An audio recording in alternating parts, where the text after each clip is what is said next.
everybody, so I am doing a week 1 update for Spookeytoberfest. So I got a little bit done. I didn't just start hitting this model with paint and just painting him up, based on the last video. I sort of thought about it, and I ended up putting the model on a base and sculpting it. I did, for those of you that are subscribed, not just watching for Spookeytoberfest, I talked about this a little bit, but I'll just quickly do a general overview.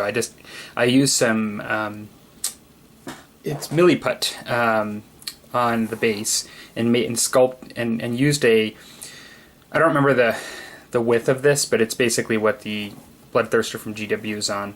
And instead of putting them in the middle, I set them back a bit, and I'm doing a little bit of a diorama with the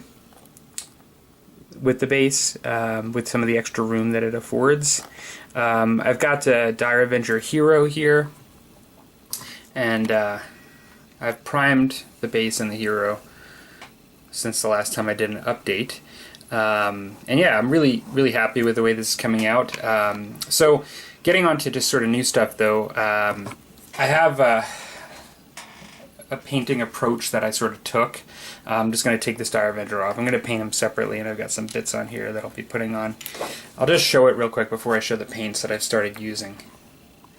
So I wanted to really try to do a bit of I want to maintain or create some contrast, but I want it to be overall a bit darker than brighter in the end, except for maybe some extreme highlights and just some different spots. And so what I ended up doing is I ended up just doing a little bit of paint mixing and testing prior to doing them.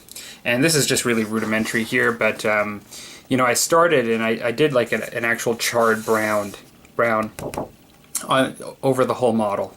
And then really I'm using my airbrush initially just to get a base paint on and some pre-shading and highlighting of where I want to go with it. But then eventually I'm just going to be using the brush just for details.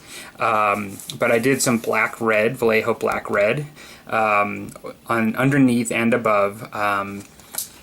And then what I did is, here's where I just sort of tested some stuff. And this was really helpful for me because I don't do this enough. Like a lot of times I really just fly by the seat of my pants and I mix on the spot, and if I like the way it looks, I use it. With this one, I really wanted to test some things out. And what I realized, I've been highlighting and mixing with ivory quite a bit lately because I find it's almost invaluable with a lot of the colors to get a nice soft highlight and transition. But when doing it with the reds that I was using, it was giving a kind of pinkish hue, darker pinkish hue, almost like if you guys remember the paint Bugman's Glow, I think it's that sort of look, like brownish pinkish, that I didn't want for my highlights. And so I kind of am eliminating that path and using actual white, white scar white. In the past, sometimes it's too bright and too stark of a contrast, but for what I'm looking for this project, it actually looks much better. And so this is just Mephiston here, and when I add the white to it, I think it looks a bit better than when I was actually experimenting with ivory in this case. So yeah, I think I'm using primarily black red, burnt red, and Mephiston red, and then highlighting up with white is sort of the plan. And then of course over a charred brown base. I don't want to get them too bright and overdo it. Part of my plan too is I think I'm going to try using oil washes again on this. I used to use them quite a bit, but I've found some good acrylic washes, and I've been using acrylic washes more lately again. I think I'm going to do some oil washes and dull down some of the highlights when I get done with the airbrushing and some of the initial highlights with the brush, and then I'll probably bring some of them back up again with the brush after that. I think that's the plan. But yeah, I'm really just hoping to keep them somewhat dark looking by the end with some contrast. I don't want to get like a generalized bright red over the whole thing.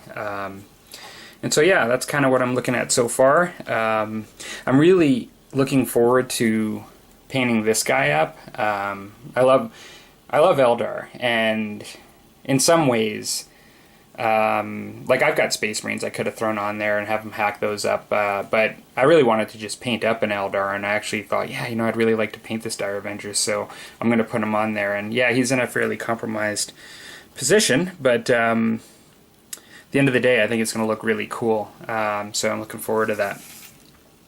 All right, week 1 question. I'm not sure I've got a great answer for this one this week, but I don't have a whole lot of campfire. So the question was, let me just pull it up here. Well, while I'm pulling it up, I know that it's sort of what were the campfire stories when you were a kid that really scared you. I've got it here. What's your favorite scary story from when you were a kid? What story did you hear around the campfire that you still remember today? Is it famous urban tale that everyone knows, or is it just a local legend? Tell us about it. Well, my favorite, one of the, I don't know if it's my favorite scary story, but one of the ones that comes to mind, because it just sort of was a bit eerie. I don't know if any of you know the local urban legend of Bloody Mary. There's quite a bit about it online. Like I just sort of looked it up in preparation for this when I saw the question.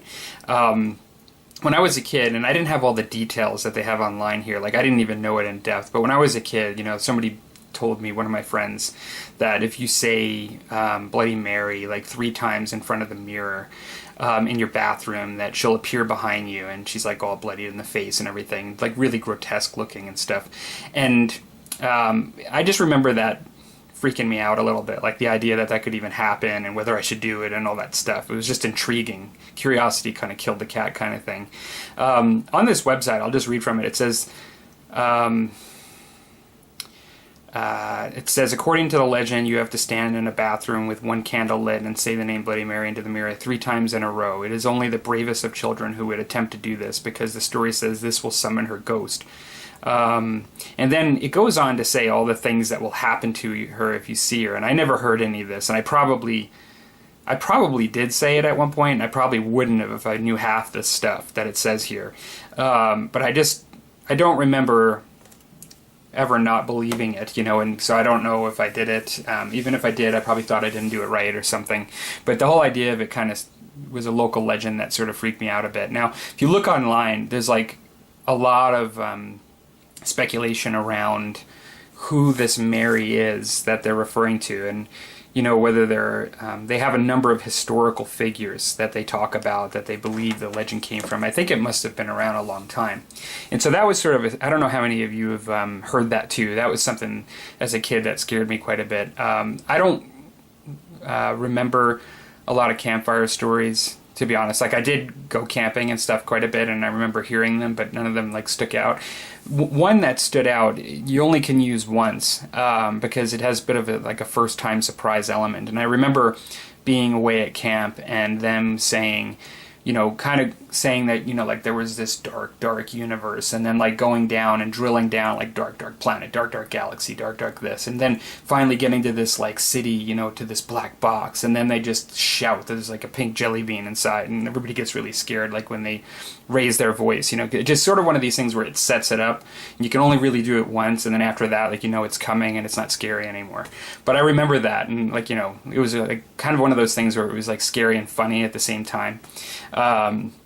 But yeah, that was sort of about it when it came to scary stuff that I remember. So, all right, well, I hope everybody's having fun with their projects. I know I am. I'm not really counting these as part of my Spooky Oktoberfest, even though they'd fit in just fine. But while I'm sort of doing stuff with this, waiting for Milliput to dry and stuff, I've got, I'm working on my Goblin Horde. I've got 10 out of 20 goblins assembled of a new box that I just picked up, and then that'll bring me to a total of 60 goblins that I'm going to be painting, not including HQ and special units and wizards and stuff. And so, yeah, depending on how fast I finish my actual Spooky October project, if I finish it, you know, in the next week or two, I may just continue with the update videos with the goblins just to finish out the questions for the month and continue to participate. Okay, everybody. I hope everyone's having a good week, and talk to you later.